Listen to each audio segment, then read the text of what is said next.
So MBA, MCA అన్నారు కదా! ఈ రెండిట్లకి అసలు డిఫరెన్స్ ఏంటి sir? MBA purely management side వెళ్తారండి. ఎంబీఏ ఎవరైనా చేయొచ్చు. బట్ ఎంసీఏకి వాళ్ళకి ఇంటర్మీడియట్ లో కానీ ఆర్ గ్రాడ్యుయేషన్ లో కానీ మ్యాథ్స్ ఉండాలి ఖచ్చితంగా. ఓకే. సో వాళ్ళు మాత్రమే ఎంసీఏ చేయగలరు. MCA purely technical side, technology side ఉంటుంది.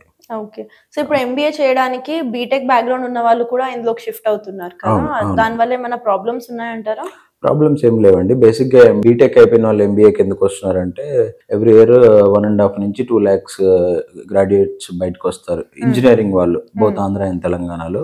సో వీళ్ళందరికీ ప్లేస్మెంట్స్ లేవు. లాస్ట్ 3-4 years నుంచి ప్రాపర్ ప్లేస్మెంట్స్ లేవు. అండ్ ఎంటెక్ కి మన దగ్గర అంత డిమాండ్ లేదు బేసిక్గా. సో వాళ్ళు అబ్రాడ్ వెళ్తారు ఎంఎస్ చేద్దామని.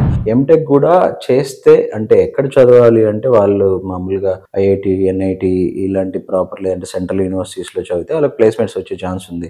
మన దగ్గర ఎంటెక్ కి a engineering college or a university కూడా అంత ప్రిఫరెన్స్ ఇవ్వట్లేదు. వాళ్ళకి రెగ్యులర్ గా క్లాసెస్ కండక్ట్ చేయకపోవడం కానీ, లేకపోతే వాళ్ళకి కావాల్సిన ఫెసిలిటీస్ కల్పించకపోవడం కానీ, ఇది చేయడం వల్ల మన వాళ్ళు పెద్దగా ఇంట్రెస్ట్ చూపించలేదు. ఎంబీఏ మేనేజ్మెంట్ సైడ్ వస్తున్నారు. సో ఎంబీఏ వల్ల వాళ్ళకి ఏంటంటే ప్లేస్మెంట్స్ వచ్చే ఛాన్స్ ఉంది. బేసిక్ గా టెక్నికల్ అండ్ ఇందులో కమ్యూనికేషన్ స్కిల్స్ స్ట్రాంగ్ గా ఉన్న వాళ్ళు హెచ్ఆర్ సైడ్ వెళ్ళొచ్చు. సో మాక్సిమం ఐటీ కంపెనీస్ లో హెచ్ఆర్ వాళ్ళకి బీటెక్ బ్యాక్గ్రౌండ్ ఉంటే ఇంకా కొంచెం వాళ్ళకి ప్లస్ పాయింట్ అవుతుంది. టెక్నికల్ రౌండ్ కూడా ఇది చేసుకోవచ్చు కాబట్టి.